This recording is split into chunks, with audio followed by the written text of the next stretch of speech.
guys doing? It's Mel from Defense Coalition back with another episode of Black Powder Adventures. If you're new to the channel, please be sure to like and subscribe if you like the content. Now, very quickly, what I want to get into is this pistol here. I picked this up for a very decent price, and for what it is, I'm not disappointed about it. This is a Harrington and Richardson antique double action hammerless 38 revolver, 38 Smith & Wesson.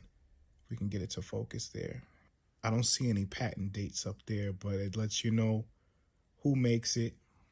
And this was made somewhere around the 1890s. It's similar to the Iver Johnson and the Smith & Wesson. It's not a Smith & Wesson by any means, even though you see Smith & Wesson right there. This right here means 38 Smith & Wesson cartridge. So a little bit faint, but it's not in the best condition, and it's not really worth that much. These were pretty much your lower end revolvers. These were for if you needed protection at a lower cost than a Smith & Wesson, because the build quality is not there when it came to Harrington and Richardson and Iver Johnson. We'll get into Iver Johnson sometime soon, but I want to keep it to Harrington and Richardson. I'm not going to knock them at all, but they were in the affordability realm of things when it came to defensive revolvers of that time.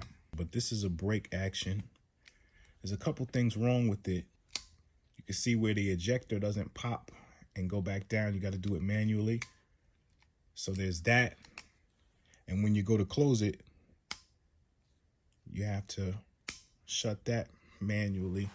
And this gun is well over 125 years old, so you can expect mechanical failures out of it.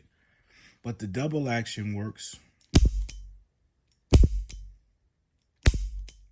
And it has an internal hammer inside of it. And overall, it's a good piece of history.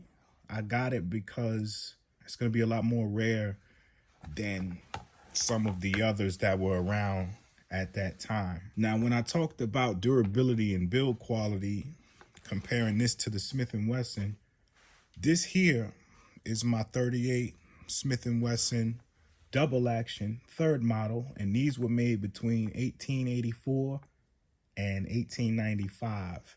And what I mean when I talk about the durability and the quality, the build quality of it, now this is empty. See how that just pops right down? This still behaves as if it came out of the factory yesterday. Look at this Smith & Wesson quality right here.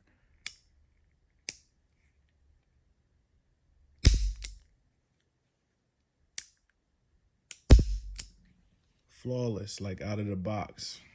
Smith & Wesson, this is the only way to do things. I don't know. I mean, I'm enamored by it. This is my favorite break top so far.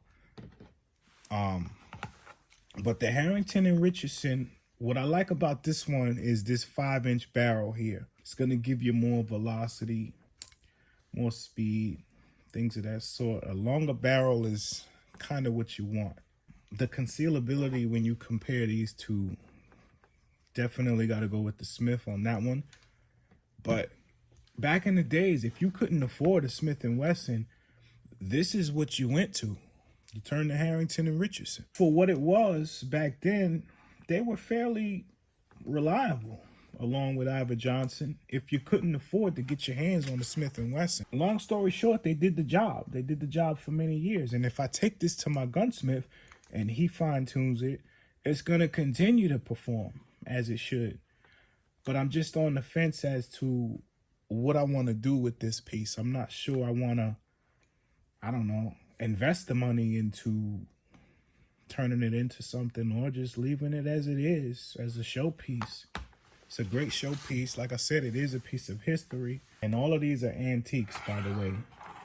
We'll probably get into this another time.